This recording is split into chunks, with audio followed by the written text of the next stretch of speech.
Hey guys, welcome back to Lily of the Valley Coaching. This is your host, Bernadette, and this is part 3 of How I Met My Twin. This is the final part.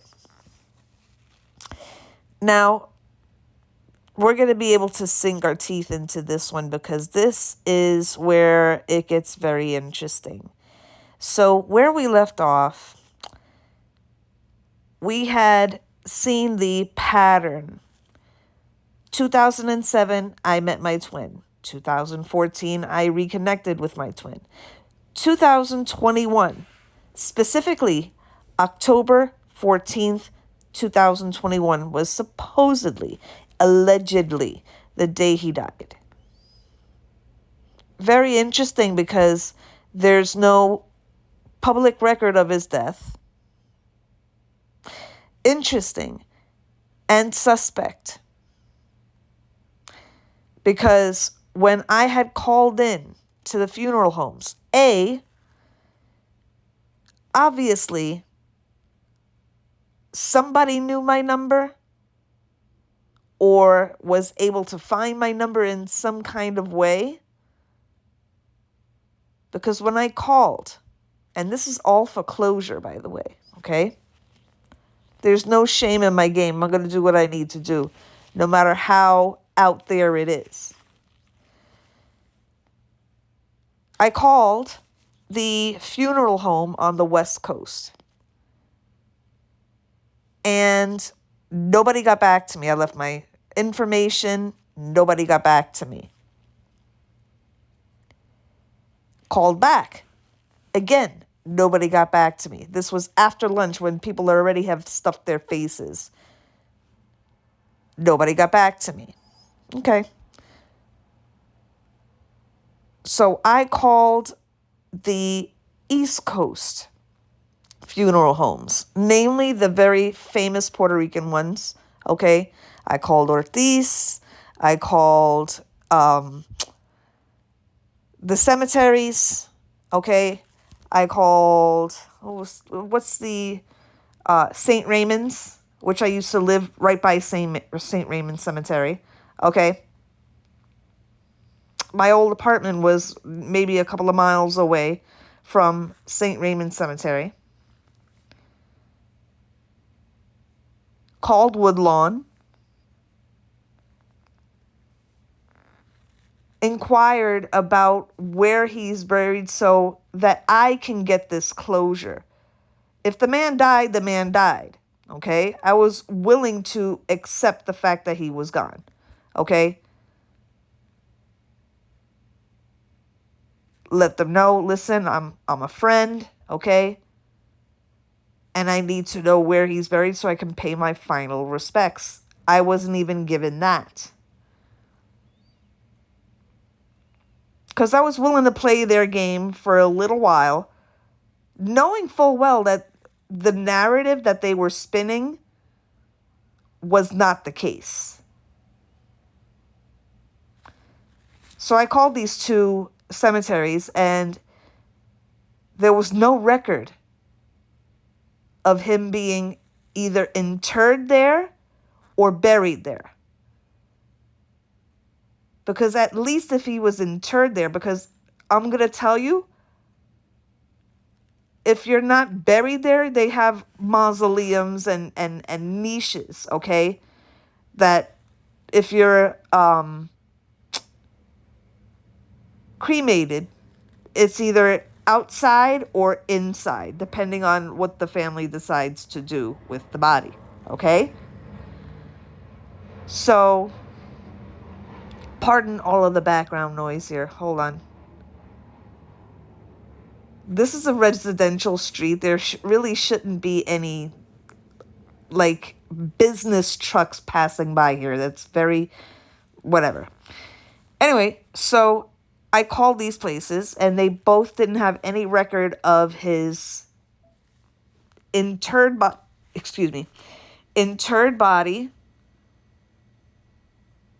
which is cremated, or his buried body, okay? So he's not on supposedly according to this, he's not on the West Coast and he's not on the East Coast. So I also did a little more digging, and knowing that us Puerto Ricans, we like to be buried with our family, and knowing that he had family that had passed on before him, I had inquired about one of his family members that maybe he was buried with her. And still, and the woman died in the 90s, according to my research. There should be a record of her. Being that us Puerto Ricans like to be buried together. Okay? Puerto Ricans tend to be very, very traditional. Still, nada. Went to findagrave.com. He's not on there either. And I tried every possible combination of names. First and last, first, middle, initial, last, first name, middle name, last name, full first name, last known first name. Like, if you have a name and somebody uses a different version of it, okay? Every possible combination of names, every possible combination of where he could be interred or buried. I did my due diligence. He was just not popping up. And then I dug a little deeper. At some point, you have to think like the karmic, like the criminal mind they are. So I did a little digging. If I wanted to pass off that somebody was gone, how would I go about doing that? If I was strapped for cash and needed to do a very, very quick job of it. Okay. First things first, if I wanted to keep two people apart from each other, what is the ultimate thing that I would let escape out there, knowing that the person that I intend on hurting was going to find it? I would try to pass it off that that person is dead. Right? If I were to think like a karmic. Because why would you need to do that? Unless he was making it known that he was going to come and see the person you don't want them to come to see. Because then you don't need to do all of this and such a shoddy job of it too, unless something was going on. What did he say? Did he find anything out that you got to cover your tracks now? Because I'll tell you this much, when he was with me, whatever physical ailments he had them when he was with me, but they didn't look exacerbated when he was with me.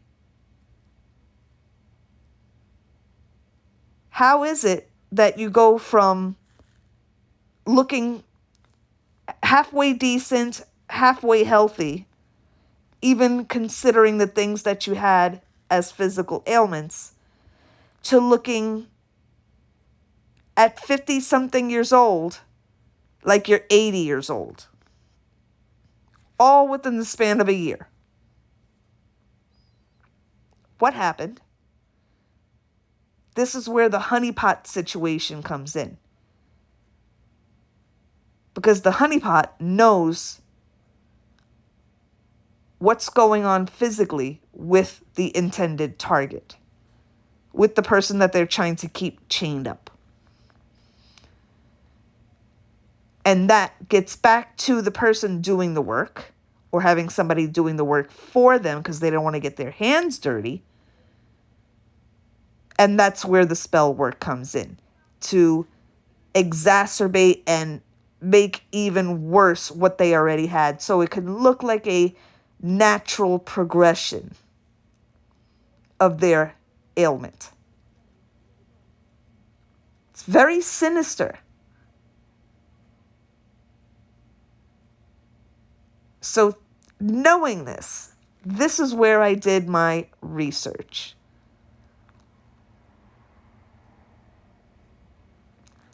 If I were a karmic and I wanted to separate two people with this alleged death narrative, how many people would I have to get involved? Because they all got blood on their hands. How intricate do I need to make it? How many people do I have to get involved if I wanted to separate two people? Sometimes you got to think like the karmic to figure out what they're fucking doing and what they're going to do next. I went on Amazon, looked up urns, and they have them. Nice ones too. Pretty affordable. What I wasn't expecting to find is right under the urns, seeing ashes. So if you wanted to fake a narrative, you could. Just get the urn and enough ashes to fake a 200-pound man. And put those ashes in the urn. Slap on a picture of him, conjure up a fake memorial, and there's your narrative. It's not exactly hard.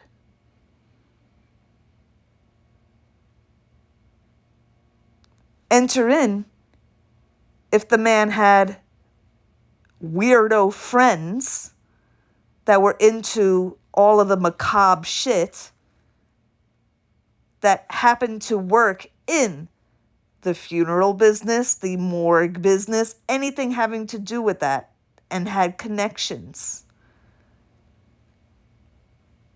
And since the sister needed to be friends with everything that he was friends with, who can call in a favor or 2 or 10? Fudge some documents to make it look legitimate. Very intricate. And if you are pressed for time, get everybody to forward some pictures you had of him so they can put it on the fake memorial. And half the pictures are not even of him. Half the pictures are of everybody else, including the family dog. If it's somebody's memorial after their obituary, shouldn't every single fucking picture be about him?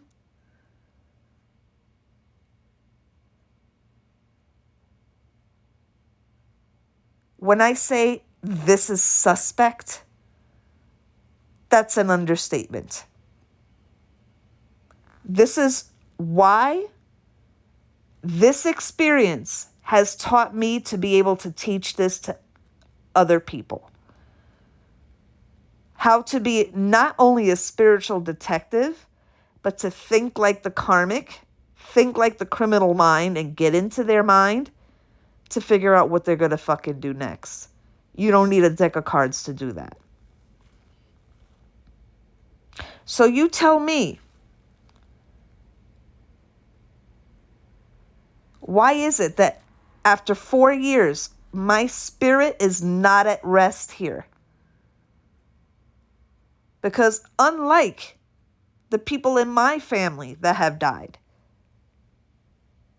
it's a completely different feeling when you don't have the closure of this thing. It's a wide open, pulsating, gaping wound.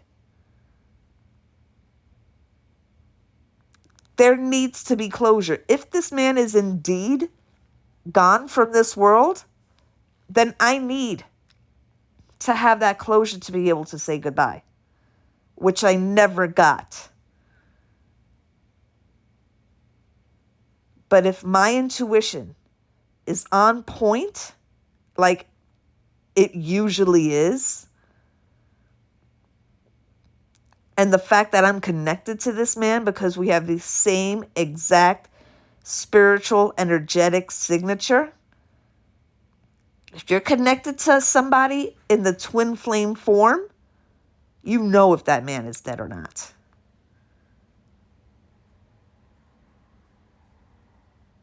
It's hard to mourn a person that you know in your heart and soul is not gone. And to further illuminate this,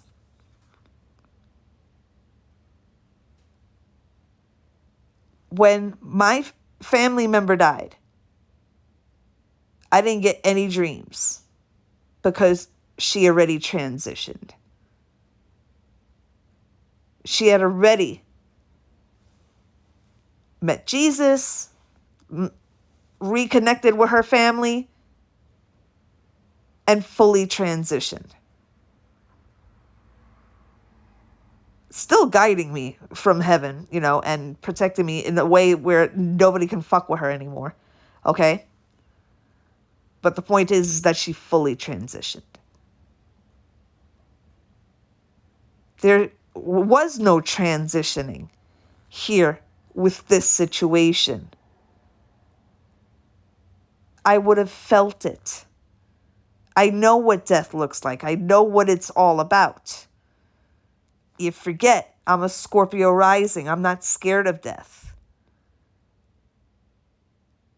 It's a natural part of life. So me being a Scorpio rising, I'm very attuned to what is real and what is fake.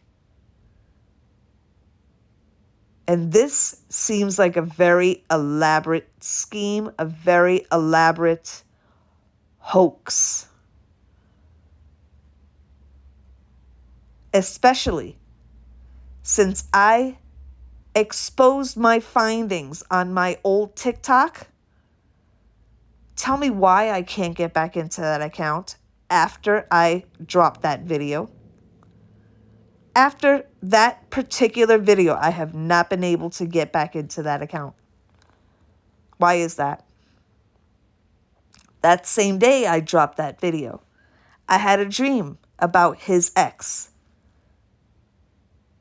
In the dream, we were in a supermarket, specifically in the back where the meat case is. She was looking at chicken. There's symbolism all throughout, marbled all throughout this dream. So she's looking at chicken, looking very disheveled. And I'm looking at her, looking at the chicken. Like, look at this bitch. And as I'm thinking to myself, look at this bitch, I'm leaning my elbow on the stack of beans, canned beans that were there. And I spilled the beans because they came toppling over. Get it? Spilled the beans. The same night that I dropped that video. Next scene in the dream, we're both in the weapons section of the supermarket. It's the dream world. Weird shit be happening. But both of us are in the weapons section of the supermarket. She approaches me and says, if he really wanted you, he would have picked you. And I quipped right back and said, why don't we let him decide, shall we?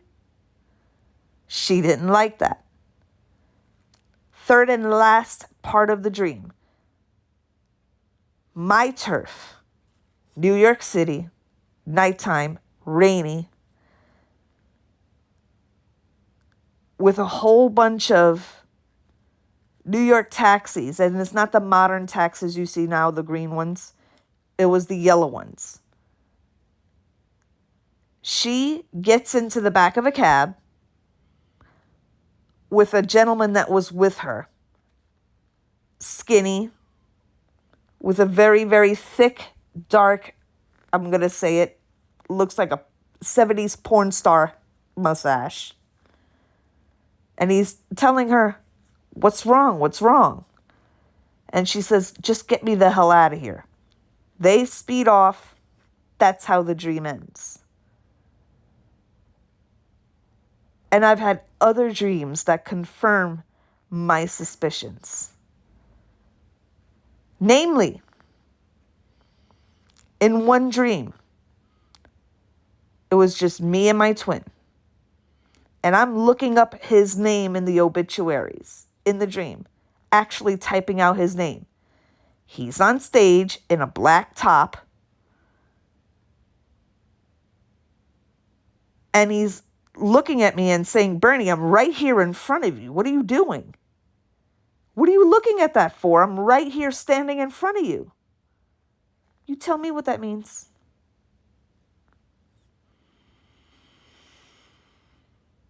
Sprinkle in all of the other signs and synchronicities that I have gotten. Seeing his doppelganger right in front of me. I'm talking height, weight, ear shape, eye shape, eyebrow shape, everything. This man could have passed as his stunt double. Don't you know that when I went back to that bus stop, I never saw that man again? So you tell me if I'm quote unquote delulu, convenient, or if I'm onto something here. And this third and final part is kind of where I've been in this journey. I'm still waiting for this proof that he's gone. If I can't find this guy on findagrave.com, which is a national registry,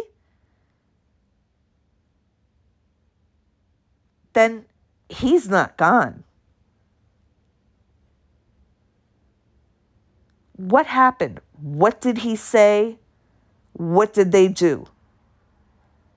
Did he tell them what his plans were? Did he have to run to escape them? What happened? If there are any PIs out there, private investigators, get in contact with me and I'll give you whatever information I know so we can crack this case wide open. Because this needs to be national news. I am prepared to drop names, dates, facts.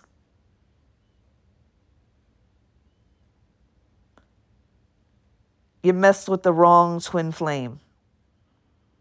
You really messed with the wrong one, because I will not rest. I will make this my life's mission to bring you to justice. And being that I have a Scorpio rising and a Taurus sun, you're fucked. Because we both never give up. We both make it our mission. You screwed up with the wrong bitch. And with that, I will let you guys go. Until next time, mull this over. See what you think. Please share your thoughts in the comments. Subscribe if you want to hear more. I appreciate the followers I have already. Thank you guys. Love you very, very much. And let's bring justice to this, because I'm sure I'm not the only one that's been going through something like this. But an experience like this makes you an expert.